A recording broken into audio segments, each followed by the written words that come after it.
Ce message a été enregistré en public au Centre évangélique de Saint-Nazaire. Prédicateur, pasteur Alain Ouvrard. Toute l'équipe vous souhaite une bonne écoute.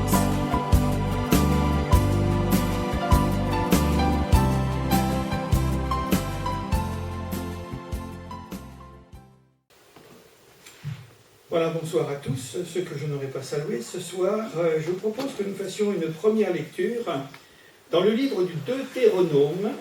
Alors, ça fait partie des 5 premiers livres de la Bible, le livre du Deutéronome, chapitre 4, verset 29. Ça sera simplement un verset, tout simple. Alors, chapitre 4, verset 29. Et voilà ce que Dieu dit au peuple d'Israël, ce qui vaut pour nous également. C'est de là aussi que tu chercheras l'Éternel ton Dieu et que tu le trouveras si tu le cherches de tout ton cœur et de toute ton âme. En quelque sorte, Jésus reprendra cette parole dans l'Évangile quand il dira « Tu aimeras ton Dieu de tout ton cœur, de toute ta force, de toute ta pensée et de toute ton âme. » Alors, ça revient un petit peu au même. Et j'aimerais justement, sur cette pensée ce soir, donner un exemple évangélique, un exemple que nous avons donc dans la deuxième partie de la Bible. Et je vous invite à ouvrir l'Évangile de Jean. L'Évangile de Jean, chapitre 1er, et nous allons lire quelques versets tout simples, où il est question justement de cette mise en évidence, de cette détermination, de cet engagement de volonté que nous pouvons avoir, eh bien, chercher Dieu avec cette promesse, comme nous l'avons lu il y a un instant, que si nous le cherchons de tout notre cœur, de toute notre force, de toute notre âme, eh bien, le résultat, c'est qu'il se laissera trouver par nous. Ce sera tout simplement trouvé, et nous pourrons, eh bien, là, eh bien, le découvrir et le connaître. Alors, j'ai dit Évangile de Jean, chapitre 1er, verset 45. Je vais faire cette lecture toute simple et on y reviendra dans le commentaire. Philippe rencontra Nathanaël et lui dit « Nous avons trouvé celui de qui Moïse, dans la loi et dont les prophètes ont parlé, Jésus de Nazareth, fils de Joseph. » Nathanaël lui dit « Peut-il venir de Nazareth quelque chose de bon ?» Philippe lui répondit « Viens et vois. » Jésus, voyant venir à lui Nathanaël, dit de lui « Voici un Israélite, voici vraiment un Israélite dans lequel il n'y a point de fraude. » « D'où me connais-tu » lui dit Nathanaël. Jésus lui répondit « Avant que Philippe t'appelle, quand tu étais sous le figuier, je t'ai vu. » Nathanaël répondit et lui dit « Rabbi, tu es le Fils de Dieu, tu es le roi d'Israël. » Jésus lui répondit « Parce que je t'ai dit que je t'ai vu sous le figuier, tu crois. Tu verras de plus grandes choses que celles-ci. » Et il lui dit « En vérité, vous verrez désormais le ciel ouvert et les anges de Dieu monter et descendre au-dessus du Fils de l'homme. » Alors voilà pour notre lecture que vous connaissez, parce que je pense qu'elle est très connue, cette histoire de rencontres et de témoignages qui se suivent les uns derrière les autres, dont ce personnage qui s'appelle Nathanaël. Et si nous avions un titre à donner peut-être à notre réflexion, Nathanaël, l'homme dont le cœur est sans fraude. Ça pourrait être intéressant justement de se pencher sur ce personnage de l'histoire évangélique, parce que son histoire présente eh bien, quelque chose de particulier. Elle met en évidence les avantages, j'ai trouvé ce mot à dire, les avantages ou les bénéfices tout simplement d'un cœur droit. Et quand un homme a un cœur droit, où il est droit de cœur, eh bien il y a là, et nous allons le découvrir ensemble à travers ce qui nous est dit, eh bien c'est un cœur qui est préparé à répondre à l'appel de Dieu, à répondre au salut de Dieu.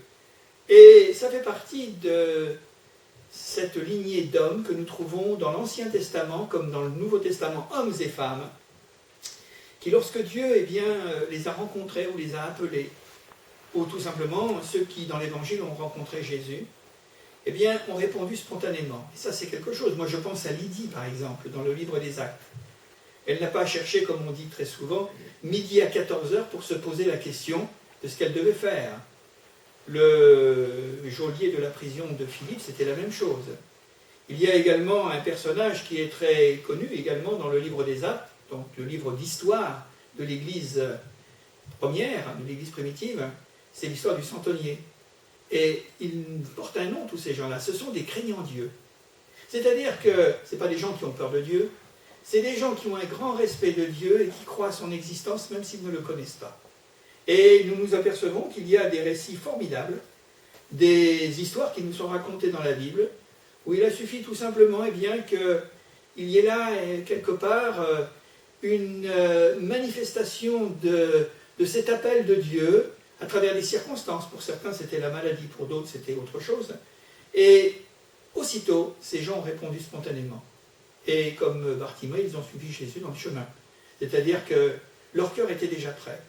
Leur cœur était déjà dans des dispositions qui ont fait que, quelque part, eh bien, lorsque la chose est venue, c'est-à-dire que lorsque Dieu les a interpellés, eh bien, ils ont répondu parce qu'ils étaient déjà convaincus que c'était ça, que c'était la vérité. Alors, on va parler un petit peu de ce personnage de Nathanaël.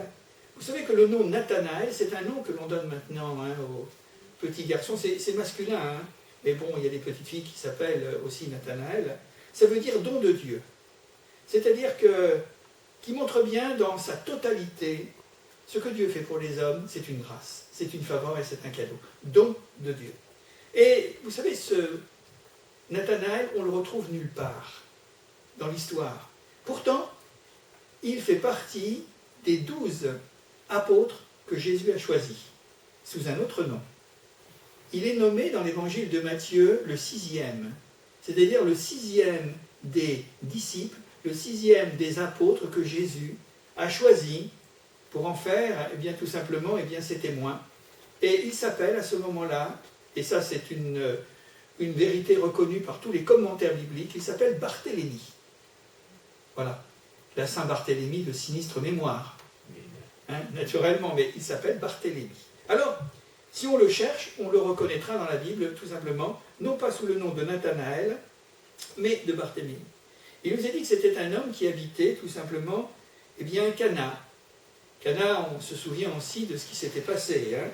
Et Cana, c'est un bourg, un village qui est voisin de Nazareth. Alors je ne sais pas quelles étaient les relations entre ces Galiléens d'un village à un autre, mais quand on entend Nathanaël dire « Est-ce qu'il peut venir quelque chose de bon de Nazareth ?» ça voulait dire qu'il y avait peut-être des relations assez tendues. Pourtant c'était le même peuple, c'était la même province. Hein, et voilà, mais c'est écrit, hein, on l'a lu il y a un instant. Et nous apprenons également que Nathanaël était venu, comme beaucoup de Juifs et beaucoup de Galiléens, eh bien au Jourdain, parce qu'il avait entendu dire, et il était intrigué par un certain Jean qui baptisait des foules. Voilà, c'est ainsi que nous retrouvons le contexte. Quand nous recherchons, on s'aperçoit que c'était un Juif, un Israélite, Jésus le dira, hein, un homme vraiment avec cette aspiration de consolation et cette aspiration de vivre et de rencontrer Dieu en quelque sorte. Vous savez, il y a des gens comme ça autour de nous. Hein.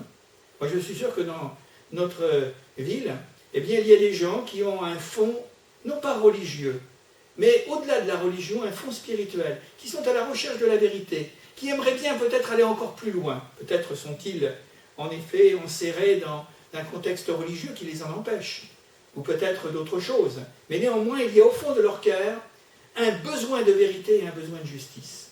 Et Jésus les a rencontrés, ces gens-là, hein, et il s'est toujours passé quelque chose. Alors, notre Nathanaël, eh bien, était venu certainement de Cana jusqu'au bord du Jourdain pour voir un peu cet homme qui avait un aspect quand même assez austère. Hein. Jean-Baptiste, il nous est dit qu'il avait là l'air d'un ascète, et il avait peut-être à faire beaucoup plus peur que rassurer. Hein. Mais c'était un homme de Dieu, c'était le dernier des prophètes de l'Ancien Testament. Et Jésus dira qu'il a été le plus grand de tous les prophètes.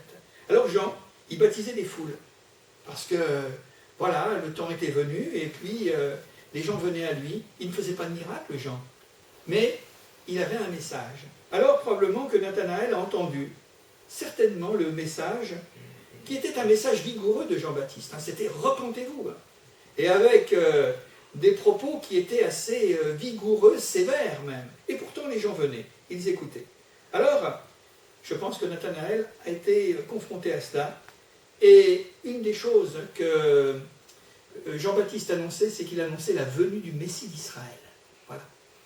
Qu'il allait venir, et que depuis des siècles et des siècles, la nation, le peuple de Dieu, le peuple élu attendait, parce que ça fait partie des promesses les plus anciennes. Un Messie vous sera donné, et c'est lui qui sauvera son peuple de ses péchés. Donc, nous connaissons naturellement tout cela. Alors, il a entendu tout cela, et Nathanaël était un homme de caractère scrupuleux. Vous savez, nous vivons dans un monde où aujourd'hui tout est superficiel. Et c'est dommage, parce que je crois qu'il y a certainement dans, quelque part, une certaine vision des choses, de sérieux, sans se prendre au sérieux, mais de sérieux, eh bien, certainement quelque chose à tirer. C'était un homme donc qui avait ce caractère de scrupulosité et un homme qui ne se laissait pas arrêter par les premières impressions. Parce que si on regarde peut-être et si on fonctionne qu'avec nos premières impressions, elles peuvent être favorables, elles peuvent être bonnes, mais quelquefois elles peuvent être trompeuses. Parce qu'on se dit, et moi peut-être le premier, j'aurais rencontré un Jean-Baptiste qui était vêtu d'un vêtement de poil de chèvre, je crois, ou de chameau, il nous a dit avec une ceinture de cuir. Moi j'aurais dit, cet homme-là, il ne me convient pas. Hein. Il me fait peur et j'aurais certainement pas, je ne serais pas resté auprès de lui. Les premières impressions. Et peut-être il y a des amis qui viennent nous rejoindre dans nos cultes, dans nos réunions de prière ou dans nos réunions d'évangélisation, qui ont une première impression. Mais si elles sont bonnes, eh bien conservez-les. Mais quelquefois, lorsqu'elles nous semblent peut-être pas aller dans notre sens, méfions-nous parce que Dieu parle tantôt d'une manière, tantôt d'une autre. Et c'était un homme qui a voulu approfondir les impressions, la première impression de ce contact avec Jean-Baptiste. Et là, à ce moment-là, il s'interroge sur l'exactitude de ce qu'il entend. Il se dit, mais est-ce que c'est vrai? Un Messie, depuis des siècles et des siècles, Israël attend un Messie. Il y en a eu, mais c'était des faux. Mais celui-ci, qu'est-il? Comment va-t-il se présenter? Il y a quelqu'un qui se dit être le précurseur de ce Messie. C'est Jean, Jean le Baptiste. Et il nous parle. Et il nous dit de préparer le chemin au Seigneur. Il nous demande de réformer notre vie, de nous convertir, d'abandonner les choses qui sont mauvaises. Ce sont des impressions, ce sont des messages qui arrivent. Et il était en train de réfléchir à tout cela. Et il se dit, mais si je me fais baptiser, parce que les gens se faisaient baptiser en foule par Jean-Baptiste dans le Jourdain.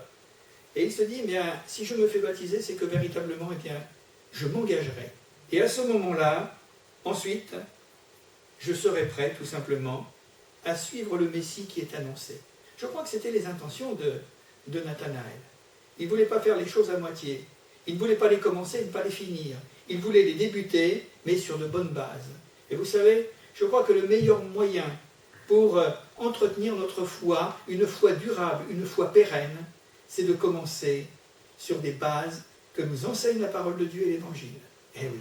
Et non pas des sentiments, non pas de l'affectivité uniquement, non pas des pressentiments et des ressentiments. Enfin, on pourra marquer tout ce qui peut finalement eh bien, être là au fond de notre cœur et de nos pensées. Alors Nathanaël ne veut pas faire les choses à la légère, et c'est ça le caractère de cet homme, c'est ça ce qui est important. Vous savez, dans le monde du travail, il y a des gens qui travaillent bien, parce qu'ils ont le sens de la profession qu'ils exercent, et ils ne vont pas faire les choses à moitié. Et c'est ainsi que finalement tout apprentissage ou toute étude en vue d'exercer une profession, eh bien, tente à amener les gens à avoir une conscience professionnelle. Aujourd'hui c'est de la productivité, il faut aller vite, et puis même si la qualité n'y est pas, mais c'est ça. Mais bon, toujours est-il que ça n'empêche pas que nous puissions avoir dans le domaine de notre vie sociale, mais particulièrement dans notre vie morale et dans notre vie spirituelle, le souci des choses qui soient bien faites. Et je crois que Dieu bénit si nous avons ces sentiments. Et cet homme avait ce caractère-là. Pour l'heure, nous le retrouvons, Nathanaël, il est assis à l'ombre d'un figuier. Oui, parce que dans ces pays, eh bien, il fait très chaud. Et nous voyons qu'il est en train de réfléchir sur tout ce qu'il a entendu. Ce Jean-Baptiste qui parle, ce Jean-Baptiste qui cite des textes des prophètes anciens de l'Ancien Testament. Et il est en train de réfléchir à tout cela, c'est un petit peu, là, eh bien, il sonde sa conscience en disant, mais quelle décision je vais prendre?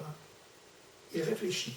Vous savez, c'est un petit peu l'écho que Jésus nous en laisse quand, dans l'évangile de Luc, Jésus nous dira, mais si quelqu'un veut être mon disciple, qu'il renonce à lui-même, qu'il se charge de sa croix, et il est semblable à un homme qui veut construire une maison ou une tour. Alors il réfléchit, il pense, il en calcule la dépense, parce que à quoi bon commencer si on ne finit pas?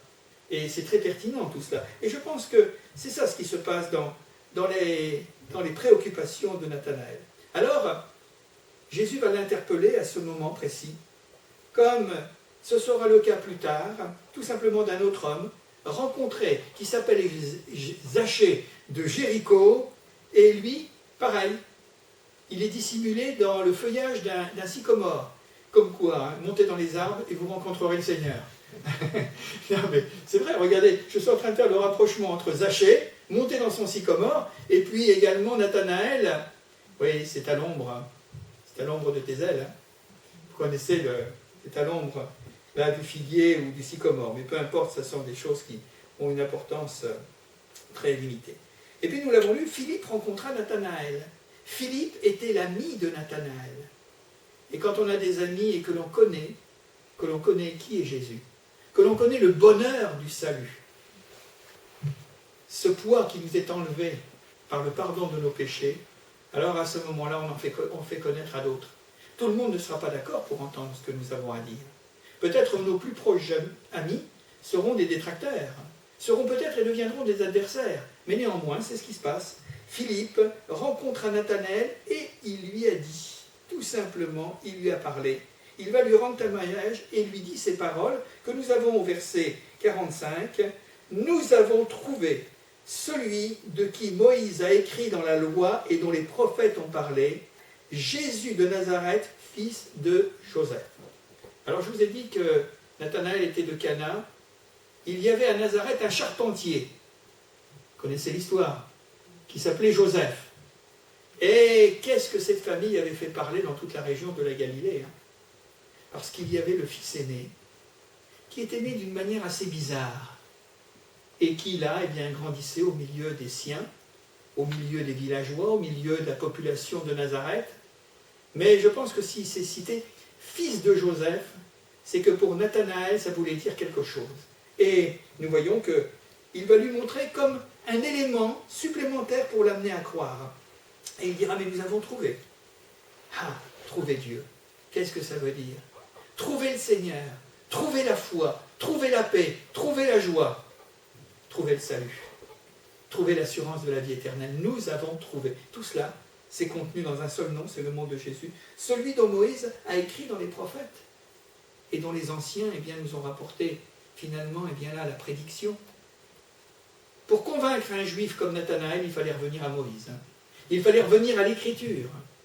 Il fallait baser finalement les arguments pour convaincre un homme, peut-être têtu comme Nathanaël, sur ce qu'il connaissait bien et ce qui était pour lui une référence dans sa vie spirituelle, dans sa foi d'Israélite. Alors, les choses sont ainsi.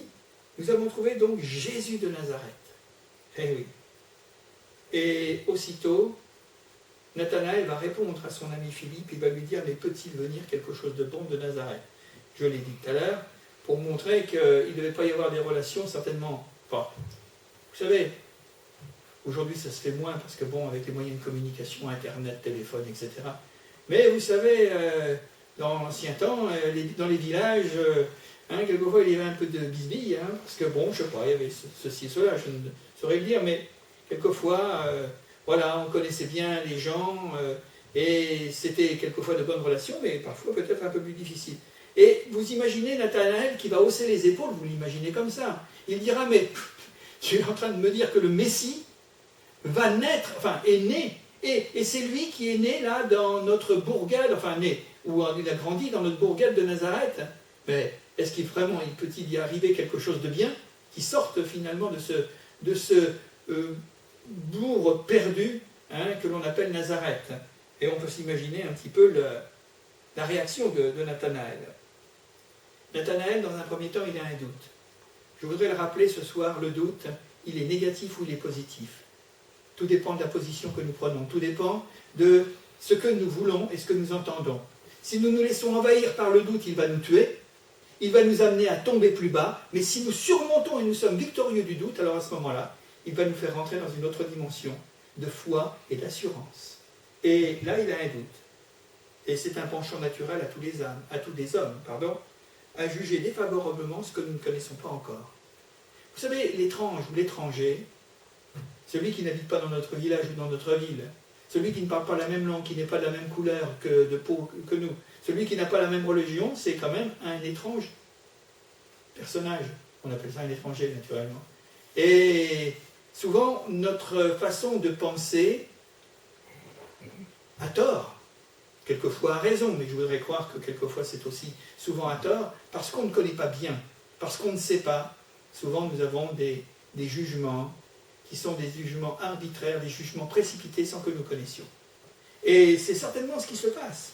Parce qu'il suffit de dire que Jésus le Messie vient de Nazareth, alors il ne veut plus en entendre parler, Nathanaël. Il se dit, c'est pas possible, ça ne peut pas être ça. Et nous voyons que, néanmoins, il va surmonter ce premier obstacle du doute qui l'envahit à ce qu'il entend, car chez Nathanaël, chez lui, le désir de savoir la vérité l'emporte sur tout le reste. C'est ça ce qui est intéressant. C'est pour ça que Jésus dira, voilà un homme dont le cœur est sans fraude. Ouais. Qu'est-ce qui occupe notre cœur? Qu'est-ce qui remplit notre âme et nos pensées? Est-ce que ce sont les choses négatives, expériences peut-être négatives, qui nous ont marqués, qui nous laissent des séquelles, et quelquefois des cicatrices? Ou est-ce que nous sommes enclins à faire confiance à ce qui nous est dit, à la vérité qui est annoncée? Et chez Nathanaël, eh bien, néanmoins, malgré qu'il ait un recul et un doute très fort, alors à ce moment-là, eh bien, il a envie de savoir quand même. Ça s'appelle une bonne curiosité. Je dirais même une saine curiosité. Alors Philippe va faire valoir l'argument qui va tout changer. Il va lui dire, viens et vois. Vous savez que nous sommes devant une leçon d'évangélisation, là. Le savoir évangélisé. Viens et vois. Moi, j'ai envie de crier à tous les gens qui sont autour de moi, viens et vois. Parce que c'est fort, ce mot. Il y a deux mots, il y a trois mots. Viens, fais le déplacement, prends la peine ou l'effort pour constater toi-même, et tu le verras de ses yeux, et avec ce que tu verras, ce que tu vivras et ce que tu connaîtras, alors à ce moment-là, tu seras convaincu. C'est ça l'évangile.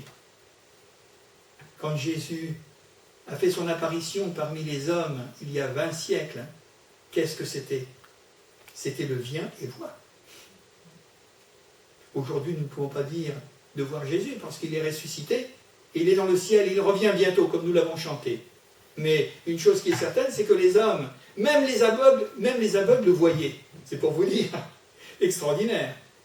Les gens venaient en foule, ils voyaient qui était Jésus, ils touchaient Jésus. Pour les malades, ils étaient guéris. Les sourds, eh bien là, entendaient. Les muets parlaient, les paralytiques marchaient. Les aveugles voyaient. Viens et vois. Et alors à ce moment-là, c'est sans contestation possible, puisque c'est nous-mêmes qui allons déclarer, qui nous allons faire notre propre opinion, qui va devenir une conviction, tout simplement. Viens et vois. Ce qui permet à ce moment-là à Nathanaël, l'homme dont le cœur est droit et honnête, d'atteindre tout simplement la vérité qu'il cherche. Je voudrais le répéter ce soir. S'il y a un espace dans notre cœur où il y a cette soif et cette faim de vérité, alors à ce moment-là, Dieu est prêt à venir jusqu'à nous et de nous montrer qu'est-ce que la vérité. Vous vous souviendrez toujours quand Jésus a été, au moment de la Pâque, traduit devant le procureur de l'Empire, qui s'appelait Pilate. Jésus lui a dit, mais quiconque est de la vérité, écoute ma voix. Ça passe par une écoute et ensuite ça se transforme dans notre cœur par la foi. Il écoute, il obéit, il croit. Et Pilate, un petit peu comme Nathanaël, mais lui n'a pas été aussi loin que Nathanaël, dira, mais qu'est-ce que la vérité?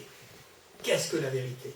Moi, je suis tout à fait convaincu qu'il y a certainement autour de nous des milliers et des milliers de gens, je suis large, mais qui se posent la question sur la vérité.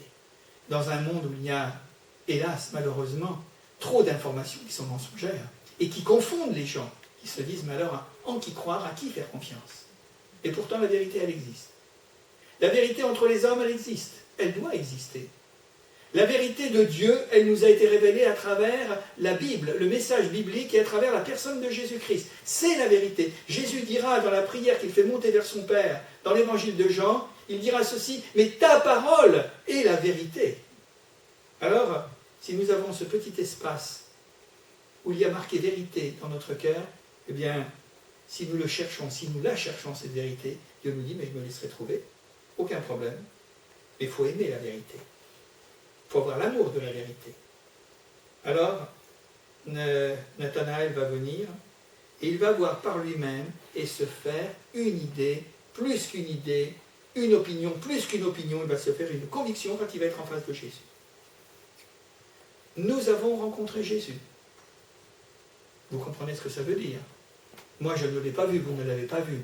Mais je l'ai rencontré à un moment donné de mon existence et de ma vie, et il a transformé ma vie, parce qu'il m'a appelé, j'ai cru en lui, et il a fait de grandes choses pendant mon existence. J'ai vu, viens et vois.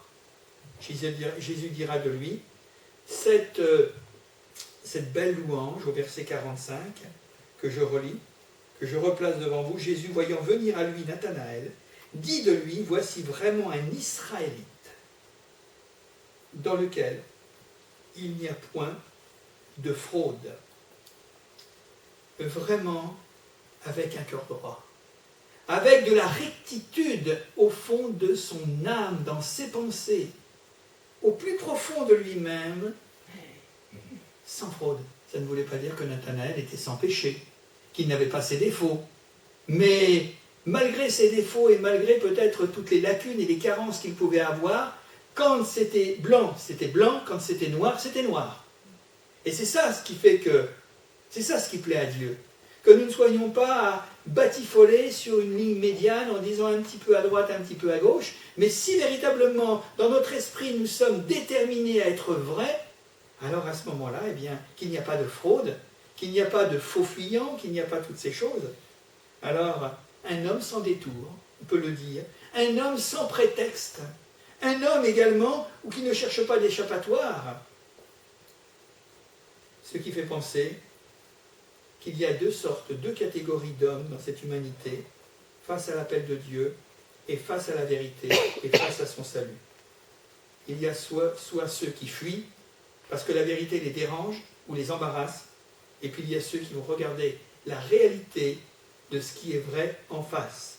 Et Jésus dira, voilà vraiment un vrai Israélite, c'est-à-dire, comme Jésus le dira dans d'autres situations, et notamment pour souligner la foi de certains et de certaines, Jésus dira, mais tout simplement, voici dans la personne de Nathanaël un authentique fils d'Abraham. Parce qu'Abraham se caractérisait par une chose, le grand Abraham de la Bible, père de la nation, et père de toutes les nations de la terre, c'est que c'était un homme qui avait le sens de la rectitude et de la droiture de cœur. Et il a été l'homme de la foi. D'ailleurs, la Bible l'appelle le père des croyants, parce qu'il avait fait tout simplement confiance en Dieu, sans voir Dieu. Tout simplement. Il a marché comme ça à l'aveugle, et il a fait confiance, il n'a pas été déçu. Dieu lui a donné une bénédiction et des bénédictions qui nous retombent, qui nous reviennent encore, puisqu'il dit, tu seras une bénédiction pour toutes les nations et tous les peuples de la terre, pour tous ceux qui croient, naturellement tous ceux qui ont la foi. Alors il y a les fils d'Abraham, comme Nathanaël, et puis il y a les fils qui sont les autres, qui sont les descendants de Jacob, par exemple. Jacob le tortueux, Jacob l'intrigant, Jacob, avant de se convertir, avant de devenir et de porter le nom d'Israël, était un homme menteur, qui piégeait les autres. Alors il y a ceux qui, justement, ne sont pas droits de cœur. Et Jacob est la caractéristique, finalement, eh bien, de ce monde-là, de ce type d'homme-là. Mais heureusement pour Jacob, à un moment donné, il a fait une expérience, il a rencontré Dieu, et à partir de ce moment-là, eh bien, son chemin, sa voie, son cœur n'a plus dévié. Comme quoi on peut se convertir. Comme quoi notre vie peut être changée par Dieu. Si on ne peut pas la changer nous-mêmes, en tous les cas, Dieu peut la changer si nous le désirons, si nous le recherchons de tout notre cœur et de toute notre âme. Alors, les deux autres, cette autre catégorie, eh bien, ce sont tout simplement les héritiers des Juifs orgueilleux que nous trouvons dans l'Évangile, les pharisiens, lesquels, par leur incrédulité et tout simplement par leur propre justice, avaient, comme nous le dit le texte de la Bible, dans le message de Jean-Baptiste, rendu nul et inutile à leur égard le plan de salut de Dieu. Parce qu'ils n'ont jamais voulu croire, parce qu'ils n'ont jamais voulu obéir, et n'ont jamais voulu finalement, eh bien, aimer Dieu et le rechercher de tout leur cœur, de toute leur âme, de toute leur pensée et de toute leur force. Ce sont des textes bibliques que je cite, je ne les ai pas inventés.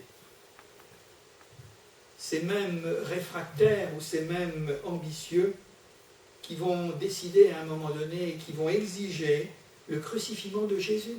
Parce que figurez-vous, vous savez, qui c'est qui a crucifié Jésus?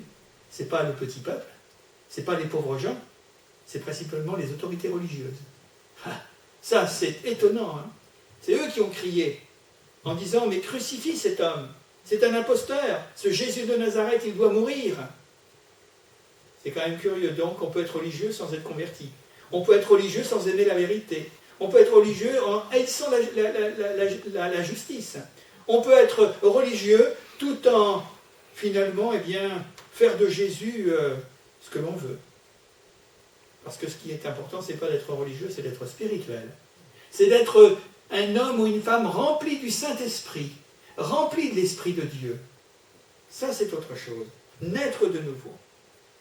Alors, Philippe dira, et je reviens et je vais terminer d'ici un instant, Philippe dira tout simplement à Nathanaël, en ce qui concerne Jésus, viens et vois. Mais ça nous ramène à nous-mêmes.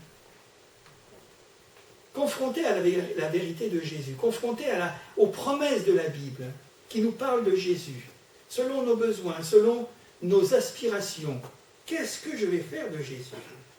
Et parce que Nathanaël est droit et qu'il a une âme probe, pure, on pourrait dire, alors il s'écrit, ces paroles que nous avons lues tout à l'heure, tu es le Fils de Dieu, tu es le roi d'Israël. Quelle confession, imaginez-vous? Pour un homme qui était parti en train de patauger dans ses doutes, d'en arriver finalement à confesser. Ça, c'est formidable. Jésus comme le Messie d'Israël, le roi d'Israël, le fils de David, Messie d'Israël. Il y en a eu d'autres comme ça, la Samaritaine par exemple. Je sais que tu es le Fils de Dieu, elle dira. Il y a également, en effet, d'autres qui prononceront, je pense à Thomas par exemple. Oui, Thomas dira mon Seigneur et mon Dieu. Alors, c'est pour nous dire que quelquefois, Nathanaël, Thomas, et puis la Samaritaine, quelquefois nous nous débattons dans nos doutes, dans tout ce qui peut quelque part nous amener à avoir des préjugés contre Dieu, contre Jésus. Et à un moment donné, si nous voulons vraiment engager notre cœur, notre pensée, notre force et notre âme à rechercher Dieu, et c'est Dieu qui va nous donner le coup de main pour nous amener finalement à la pleine conviction, à une véritable assurance que Jésus est Dieu, que Jésus est le Messie d'Israël, qu'il est le Sauveur du monde et qu'il est le Rédempteur de la terre entière. C'est ça, ça vient, ça monte, ça se développe. Mais dans la mesure où nous l'avons lu, si tu me cherches de tout ton cœur et de toute ton âme, je me laisserai trouver par toi. Et ça, c'est le miracle de Dieu. Vous avez remarqué, Nathanaël n'a pas vu de grand miracle. Il n'a pas été l'objet dans son corps parce qu'il aurait été malade d'une guérison. C'est son cœur qui finalement a été le siège du miracle de Dieu. Comme aujourd'hui encore, il y a des milliers et des milliers de gens qui se convertissent à Jésus-Christ, qui viennent à Jésus-Christ et Jésus-Christ seul, et le seul miracle n'est pas visible, il est invisible, mais il est au niveau du cœur. Et pourquoi? Tout simplement. Pourquoi? Parce que dès cette première rencontre, Nathanaël a été conquis, il a été bouleversé par la vérité. Viens et vois. Là, il a trouvé, il a touché la vérité. Et il sera bientôt intégré parmi les 12 disciples. Alors, qu'est-ce qu'il a fait après? On ne sait pas s'il est devenu un grand apôtre. La Bible ne nous en parle pas. Mais néanmoins, je pense qu'il a dû travailler. Et je ne veux pas me référer à la tradition ancienne qui ont exagéré et en ont fait des personnages légendaires. Et moi, je pense que c'était un témoin de Jésus-Christ. C'était un homme qui était un ambassadeur du royaume de Dieu. Mais moi, je crois qu'en tous les cas, s'il a dit quelque chose après, s'il a rempli une fonction que Dieu l'avait appelée, il a dû certainement prêcher que pour s'approcher de Dieu, il faut être droit de cœur. Il faut aimer la vérité et il faut qu'il n'y ait aucune fraude à l'intérieur de nous-mêmes. Alors, si parfois nous trouvons le chemin difficile, si parfois la voie du salut est compliquée pour les uns et pour les autres, si parfois nous sommes découragés, parce que ça peut arriver, c'est très humain, est-ce que nous sommes sûrs d'avoir un cœur sans fraude? Est-ce que nous sommes aussi sûrs d'entretenir quelques mauvais préjugés qui nous aveuglent et qui nous voilent la vérité? Est-ce que nous sommes sûrs de ne pas tergiverser quand l'appel retentit, où Dieu nous dit « Viens et vois ». Eh oui, viens et vois. J'aimerais simplement terminer par ce texte que nous avons lu et un suivant brièvement. Quand il est dit ceci, je le relis dans cette parole, chapitre 28, verset 30, alors que je retrouve, voilà, non, Deutéronome 4, excusez-moi, je suis en train de me mélanger, enfin, je vais pouvoir le citer quand même de mémoire parce que je ne l'ai pas oublié, hein? Mais si tu me cherches de tout ton cœur et de toute ta force, de tout ton cœur, de toute ton âme, eh bien Dieu nous fait la promesse qu'il se laissera trouver, que nous le rencontrerons. Et puis dans le livre des Proverbes, au chapitre 28, c'est là où j'avais peut-être une petite confusion dans les textes, il est dit ceci, et je termine sur cette parole, « Celui qui marche dans l'intégrité », figurez-vous, qu'est-ce qu'il y a après? Écoutez bien, « Celui qui marche dans l'intégrité trouve le salut ». C'est bien le cas de Nathanaël. Voici vraiment un Israélite dans lequel il n'y a point de fraude. Je répète une dernière fois, celui qui marche dans l'intégrité trouve le salut, mais celui qui suit deux voies tortueuses tombe dans l'une d'elles. Alors, on va pas retenir la deuxième, et la première proposition, c'est que Dieu nous demande d'être vrai. Vous savez, il y a des années, je me souviens toujours de ce petit cantique qu'on chantait dans les camps de jeunesse quand on était dans les Alpes, et il était dit ceci, c'est une prière et un cantique. « Rends-moi vrai, Seigneur, rends-moi vrai, parce que j'ai un prix à remporter, j'ai une victoire à gagner. Seigneur, rends-moi vrai. » Que le Seigneur nous donne d'être vrai. Et ce sera la voie du salut et la bénédiction sur notre vie. Et nous ferons la même expérience que Nathanaël. Nous trouverons le Seigneur et nous le découvrirons à la fois comme le sauveur de nos âmes et le Seigneur de notre vie. Que Dieu nous bénisse. Nous allons prier quelques instants si vous voulez bien. Seigneur, nous voulons te rendre grâce. Et nous te remercions parce qu'il y a tel ou tel personnage biblique qui parle tantôt aux uns, tantôt aux autres. Alors c'est vrai, Seigneur. Nous voulons croire que dans cette prédication qui a été souvent, Seigneur, annoncée à travers les siècles, où ce personnage, Nathanaël Barthélemy, eh bien, Seigneur, a été présenté comme toi tu l'as reconnu, comme toi tu en as fait la louange, un homme dans lequel il n'y a point de fraude. Eh bien, Seigneur, nous voulons croire en effet que dans tout cela, eh bien, il y a des hommes autour de nous qui aiment, qui sont en recherche, qui aspirent à la vérité. Eh bien, Seigneur, donne-leur cet amour de la vérité, et à un moment ou à un autre, parce que leur cœur est honnête, même s'ils ne sont pas exempts du péché, mais leur cœur est honnête. Ce qui est blanc est blanc, ce qui est noir est noir, ce qui est vrai est vrai, ce qui est faux est faux. Alors, Seigneur, dans le nom de Jésus, donne-nous, comme nous l'avons lu tout à l'heure, de ne pas marcher, en effet, dans deux choses à la fois, mais que nous prenions possession, que nous prenions position, Seigneur, en effet, et qu'ainsi, Seigneur, eh bien, la voie du salut, de ta grâce, de ta bénédiction, de l'éternité nous est offerte, et nous te remercions et nous te bénissons. Oui, Seigneur, rends-moi vrai, parce que j'ai un prix à remporter et j'ai une victoire à gagner. Seigneur Jésus, ma prière, c'est que tu me rendes vrai. Merci Jésus. Bénis ces amis, bénis nos amis, accorde-leur ta grâce. Au nom de Jésus. Amen, amen, amen.